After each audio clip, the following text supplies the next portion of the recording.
ये है ईरान की अंडरग्राउंड नातांज न्यूक्लियर फैसिलिटी, जहां दुनिया के दो सबसे डिस्ट्रक्टिव हथियार सेम टाइम पर मौजूद थे। एक हथियार ईरानियन इंजीनियर द्वारा दूसरे देशों पर हमले के लिए तैयार किया जा रहा था, तो एक हथियार अमेरिका और इजराइल ने खुद इस फैसिलिटी पर इस्तेमाल किया, ताकि ईरान दुनिया को तबाह कर देने वाली ताकत रखने वाले हथियार को बनाने में कामयाब ना हो सके। 10 नवंबर 2008 बराक ओबामा अमेरिका के प्रेसिडेंट इलेक्शन जीतने के बाद जब व्हाइट हाउस पहुंचे, तब उनकी मुलाकात फॉर्मर प्रेसिडेंट जॉर्ज बुश से हुई, जिन्होंने ओबामा को एक सीक्रेट मिशन और एक सीक्रेट हथियार की जानकारी दी, जिस मिशन का कोड नेम था प्रोजेक्ट ओलंपिक गेम्स। जिस मिशन के तहत ईरान पर एक सीक्रेट वेपन से हमला करना था, एक ऐसा हथियार जिसका साइज केवल कुछ मिलीमीटर का ही था, लेकिन उसके अंदर इतनी डिस्ट्रक्टिव ताकत थी कि वो किसी न्यूक्लियर फैसिलिटी ही नहीं बल्कि पूरे ईरान और यहाँ तक कि पूरी दुनिया में तबाही मचा सके। और इसने ये किया भी, पर केवल ईरान पर ही नहीं बल्कि इसका असर इंडिया तक में देखने को मिला। तो आखिर क्या था ये हथियार और आखिर प्रोजेक्ट ओलंपिक गेम्स क्या था? कल आज के इस वीडियो में हम इसी के ऊपर बात करने वाले हैं। तो हेलो गाइस, मैं हूं कौशिक और चलिए शुरू करते हैं एक और नए एपिसोड को।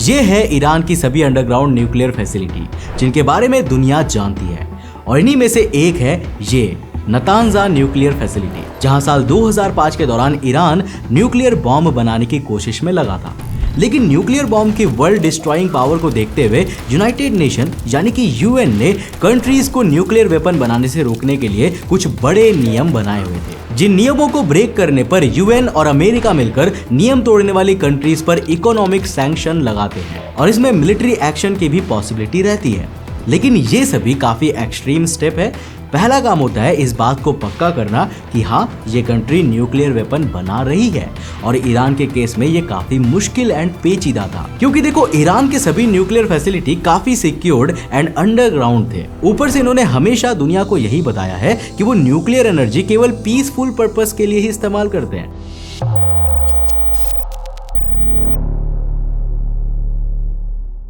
ईरान ने अपने न्यूक्लियर प्रोग्राम की शुरुआत साल 1950s में अमेरिका की मदद से the atomic for peace program के तहत की, जिसमें अमेरिका अपने न्यूक्लियर एनर्जी से रिलेटेड रिसोर्सेज को अदर कंट्रीज के साथ शेयर करता था, ताकि वो कंट्रीज भी एटॉमिक एनर्जी के थ्रू इलेक्ट्रिसिटी बनाकर इंडस्ट्री सेटअप कर सके। साल 1970s में ईरान ने रेटिफाइड नॉन प्रोलिफरेशन ट्रीटी यानी कि एनपीटी पर साइन किया, जिसमें ईरान ये वादा करता है कि वो उसके न्यूक्लियर प्रोग्राम केवल शांति के लिए ही यूज करेगा, और ईरान इस ट्रीटी पर कायम रहे ये मेक श्योर करने के लिए हर कुछ सालों में इंटरनेशनल एटॉमिक एनर्जी एजेंसी यानी कि IAEA की इंस्पेक्शन टीम ईरान की इन सीक्रेट न्यूक्लियर फैसिलिटीज में इंस्पेक्शन के लिए जाती है। और साल 2010 में भी एक इंस्पेक्शन टीम जब ईरान के नातांज न्यूक्लियर फैसिलिटी में पहुंची, तब उन्होंने वहां कुछ अजीब देखा, जहां कई सेंट्रीफ्यूज डिवाइसेस एक के बाद एक एक्सप्लोड कर रहे थे। अब ये काफी सीरियस इश्यू है, क्योंकि सेंट्रीफ्यूज डिवाइसेस एक ऐसी मशीन होती है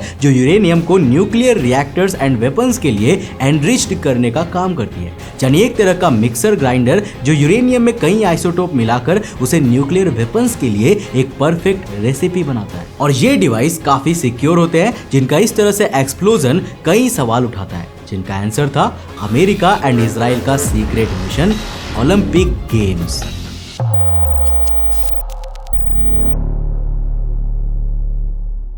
साल 2007 ये है सीरिया का न्यूक्लियर रिएक्टर, जिस पर इजराइल को शक था कि यहाँ सीरिया परमाणु हथियार डेवलप कर रहा है, इसीलिए उन्होंने इस पूरी साइट को एक एयर स्ट्राइक में उड़ा दिया, जिससे कुछ समय के लिए इन दोनों देशों के बीच टेंशन मिलिट्री एक्शन तक पहुंच गई थी। लेकिन फिर अमेरिका के इंटरवेंशन से सब कुछ शांत हो गया, लेकिन चीजें बिगड़ सकती थी, क्योंकि इसी दौरान इजराइल ने ईरान पर भी एक बड़ी एयर स्ट्राइक का प्लान बनाया हुआ था, और इजराइल को ऐसा करने से रोकने के लिए ही अमेरिका ने इजराइल के साथ मिलकर एक सीक्रेट वेपन को डेवलप किया, जिसका साइज केवल कुछ मिलीमीटर का था। पर ताकत इतनी थी कि बिना किसी मिलिट्री एक्शन के ईरान की पूरी परमाणु फैसिलिटी एंड इवन उनकी पूरी इकोनॉमी को तबाह कर दे। और इसने काफी हद तक ये किया भी, जिस मिशन की शुरुआत farmer American president George Bush के दौरान हुई। इसके बाद साल 2009 में जब ओबामा प्रेसिडेंट इलेक्ट होकर सत्ता में आए तो उन्होंने भी ईरान पर इस साइबर अटैक को जारी रखा। इस पूरे मिशन में अमेरिका और इजराइल के सीक्रेट वेपन ने ईरान को घुटनों पर ला दिया, जिस हथियार का नाम था स्टक्सनेट, एक साइबर वेपन जो किसी देश पर उड़ रहे उसी के कमर्शियल एंड मिलिट्री प्लेन्स को एक मिसाइल में बदलकर उसी देश पर बरसा सकता था। किसी देश में बने न्यूक्लियर प्लांट को न्यूक्लियर बम की तरह एक्सप्लोड करते हुए किसी कंट्री में तबाही मचा सकता था और किसी कंट्री का पूरा electricity grid and financial system fail करके उस कंट्री का कम्युनिकेशन सिस्टम और इकोनॉमी पूरी तरह तबाह कर सकता था, वो भी बिना किसी मिलिट्री एक्शन के। ये पहली बार था जब दुनिया ने इस तरह का वेपन, जिसे पहले साई-फाई कॉन्सेप्ट माना जाता था, उसे रियलिटी में देखा और उसकी ईरान में की गई तबाही को महसूस किया था।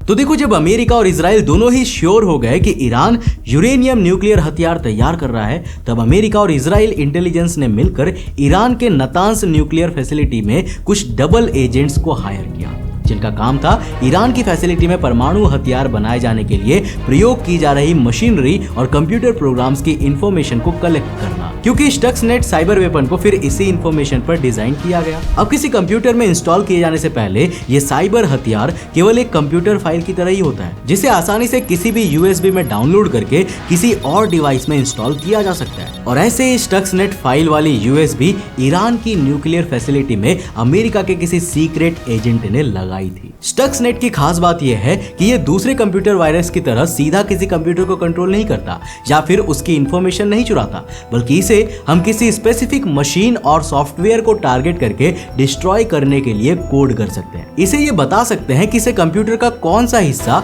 या फिर कंप्यूटर द्वारा कंट्रोल की जा रही किस मशीन को डिस्ट्रॉय करना है, या फिर आप इसे सिंपल इंटरनेट पर छोड़ सकते हो और अगर वो डिवाइस इंटरनेट से कनेक्टेड है जिस पर आप अटैक करना चाहते हो तो ये अपने आप वहां तक का रास्ता ढूंढ के उसमें इंस्टॉल हो जाएगा और अपना काम शुरू कर देगा। और देखो, ईरान की इस परमाणु फैसिलिटी में भी कुछ ऐसा ही हुआ। तो जब इसे यहाँ किसी सीक्रेट एजेंट द्वारा इंस्टॉल किया गया तो स्टक्सनेट ने अपना सफर मेन कंप्यूटर की ओर शुरू किया, जो कंप्यूटर प्लांट के सेंट्रीफ्यूगस को कंट्रोल एंड मॉनिटर करता था, जिसके बाद इसने अपने कोड के मुताबिक मेन कंप्यूटर को रॉन्ग इंस्ट्रक्शन देने शुरू कर दिए एंड सेंट्रीफ्यूज डिवाइसेस की स्पीड को टाइम टू टाइम काफी फास्ट से स्लो करता गया एंड आरपीएम एंड प्रेशर में भी काफी अनप्रेडिक्टेड चेंजेस कर दिए। तो सेंट्रीफ्यूजेस की स्पेशलिटी होती है कि ये सुपरसोनिक स्पीड पर घूमते हुए आइसोटोप्स को यूरेनियम में मिलाते हैं, जो रिएक्शन काफी कंट्रोल्ड एंड परफेक्ट होनी चाहिए। पर अमेरिका के इस स्टक्सनेट साइलेंट साइबर वेपन ने ईरान में टोटल 2 लाख कंप्यूटर्स एंड 1000 से ज्यादा सेंट्रीफ्यूजेस डिवाइसेस के साथ जो छेड़छाड़ की, उससे सेंट्रीफ्यूजेस डिवाइसेस का पूरा प्रोसीजर अनबैलेंस हो गया, जिसके चलते सेंट्रीफ्यूजेस के अंदर मौजूद यूरेनियम में अनबैलेंस रिएक्शन हुई एंड फिजन शुरू हो गया, जिस एनर्जी को ये डिवाइसेस झेल ही नहीं सके और वहीं पर फट गए। और इस पूरे अटैक की सबसे खास बात ये थी कि कई सालों तक तो फैसिलिटी में काम कर रहे ईरानियन इंजीनियर्स ही नहीं समझ सके कि उनके न्यूक्लियर प्रोग्राम को इतना नुकसान पहुंच कैसे रहा है, क्योंकि ये स्टक्सनेट वायरस इस तरह का काम कर रहा था कि उसके पास हर एक मशीन की नॉर्मल रीडिंग से रिलेटेड डेटा था। इसीलिए जब इंजीनियर कंडीशंस को चेक करते थे तब उन्हें ये केवल नॉर्मल रीडिंग ही शो करता था। यानी अगर किसी सेंट्रीफ्यूज को 1000 आरपीएम पर घूमना चाहिए तो इंजीनियर को तो 1000 आरपीएम की स्पीड ही दिखती थी, जो कि नॉर्मल है, लेकिन एक्चुअल में स्टक्सनेट वायरस इन सेंट्रीफ्यूजेस को 2000 से 3000 आरपीएम पर घुमा रहा था। न्यूयॉर्क टाइम्स के मुताबिक ईरान में सेंट्रीफ्यूजेस का क्रैश होना 2008 में ही शुरू हो गया था। शुरू में ईरानियन इंजीनियर्स ने भी इस पर ज्यादा ध्यान नहीं दिया और इसे सिस्टम की कोई खामी समझा, लेकिन जब ये 2010 तक काफी ज्यादा बढ़ने लगा और सिर्फ 2 सालों में 1000 से ज्यादा सेंट्रीफ्यूजेस तबाह हो गए, तब इस वायरस की एक प्रोग्रामिंग गलती के चलते ही ये पकड़ में आया। पर यह गलती दुनिया के लिए एक काफी बड़ा सबक साबित हुई, जो सबक इंडिया के लिए भी था।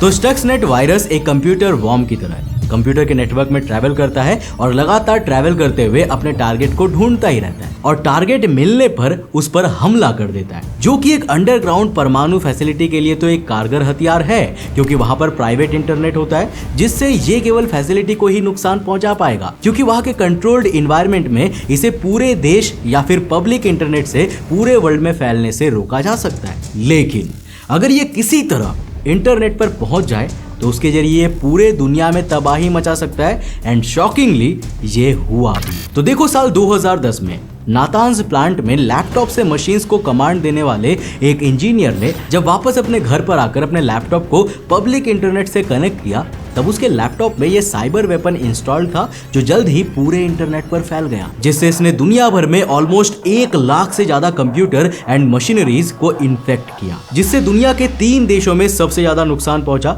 जिनमें पहला ऑफ कोर्स ईरान था, जहां इस वायरस ने 58.9% कंप्यूटर्स को डैमेज किया। इसके बाद दूसरे नंबर पर इंडोनेशिया था, जिससे इंडोनेशिया में 18.2% कंप्यूटर्स डैमेज हुई। जिसके बाद तीसरे नंबर पर नाम आता है इंडिया, जिससे इंडिया में ऑलमोस्ट 8% कंप्यूटर्स एंड उनका डेटा बुरी तरह से डैमेज हुआ। स्टक्सनेट ने पूरी दुनिया में अरबों डॉलर्स का नुकसान किया, जिसके बाद दुनिया के कई बड़ी कंप्यूटर सिक्योरिटी कंपनी हरकत में आए और उन्होंने इस वायरस को डिटेक्ट और कंट्रोल करने का काम शुरू कर दिया। जिसके बाद मिड जून 2010 में वायरस ब्लॉक अड्डा नाम की एक कंपनी ने इस वायरस को इंटरनेट पर ढूंढ निकाला, जिसकी कोडिंग इतनी कॉम्प्लेक्स थी कि इंजीनियर्स ने इस तरह के वायरस की कोडिंग कंप्यूटर के इतिहास में शायद पहली बार देखी थी। और इसकी कोडिंग से यह साफ था कि ये खास करके कुछ मशीनों को ही टारगेट करने के लिए बनाया गया है और इस तरह का सोफिस्टिकेटेड कंप्यूटर वेपन डेवलप करने के लिए मिलियंस ऑफ डॉलर्स के बजट एंड गवर्नमेंट सपोर्ट की जरूरत होती है। और हम सभी ऑलरेडी जानते हैं कि ये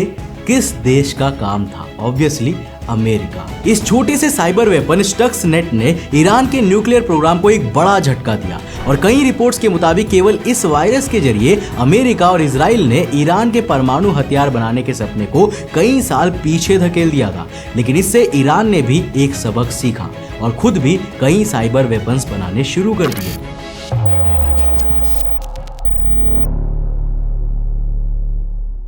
तो साल 2012 में ईरानियन हैकर्स ने एक स्टक्सनेट जैसे साइबर वेपन वायरस से सऊदी अरब की famous petroleum and natural gas company Saudi Aramco को टारगेट किया। जैसे ईरानियन का ये साइबर वेपन कंपनी के मेन कंप्यूटर तक पहुंचा, उसने सभी एडमिन इंफॉर्मेशन एंड पासवर्ड को चेंज कर दिए और कंपनी के नेटवर्क से जुड़े हजारों कंप्यूटर्स में मौजूद डेटा को पूरी तरह साफ कर दिया। इस पूरे अटैक में सऊदी अरब का भी कई अरब डॉलर्स का नुकसान हुआ और CIA के लीक्ड डॉक्यूमेंट्स की माने तो इस अटैक के जरिए ईरान, अमेरिका और दूसरे कंट्रीज को ये मैसेज दे रहा था कि अब उनके पास भी स्टक्सनेट जैसे साइबर वेपन्स है, जिससे वो चाहे तो अपनी दुश्मन कंट्रीज को काफी नुकसान पहुंचा सकते हैं। अमेरिकन मिलिट्री के former cyber security official Sean McGurk का स्टक्सनेट पर कहना है कि उन्होंने हथियारों के बॉक्स को खोल दिया है और उसकी कैपेबिलिटी को भी दिखा दिया है, जहां से अब इस हथियार को वापस नहीं रखा जा सकता। They opened the box. They demonstrated the capability. It's not something that can be put back. क्योंकि ये कोई मिसाइल या बॉम्ब नहीं है जिसे छुपाकर किसी बंकर में रखा जा सकता है, बल्कि ये महज एक छोटी सी फाइल है जिसे पाना उतना भी मुश्किल नहीं है, पर इसकी डिस्ट्रक्टिव पावर गलत हाथों में दुनिया के बड़े से बड़े देश को भी घुटनों पर लाने की ताकत रखती है। एक ऐसी दुनिया बना सकती है जहां सारी फाइनेंशियल सिस्टम फेल हो चुके हैं एंड आपका ही फोन आपके ही इंफॉर्मेशन आपके ही खिलाफ प्रयोग कर रहे हैं।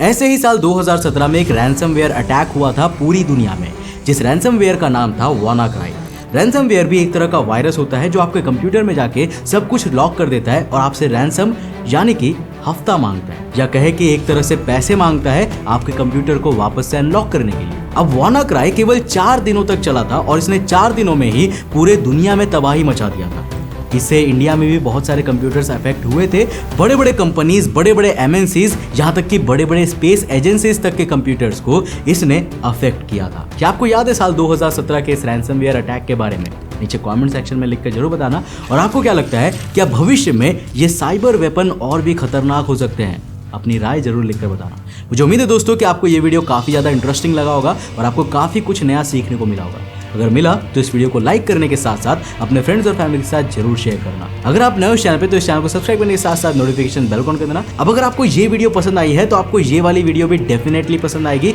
जिसमें हमने बात किया है अमेरिका के खुफिया सैटेलाइट्स के बारे में जो दिन रात आप पर नजर बनाए रखती है। ये सैटेलाइट्स इतनी ज़्यादा एडवांस है कि ये आपके 10 माला बिल्डिंग्स के अंदर भी आपको आसानी से आपके रूम में देख सकती है और आप क्या कर रहे हो सारी चीज़ों को नोटिस कर सकती है। लेकिन फिर भी ये इतना ज़्यादा सीक्रेट है कि इसके बारे में ज़्यादातर लोगों को नहीं पता। यहाँ पर टैप करो, इस वीडियो को जाकर देखो, बहुत ही इंटरेस्टिंग है। मैं मिलता हूँ आपको नेक्स्ट एपिसोड के साथ, तब तक के लिए बाय, जय हिंद।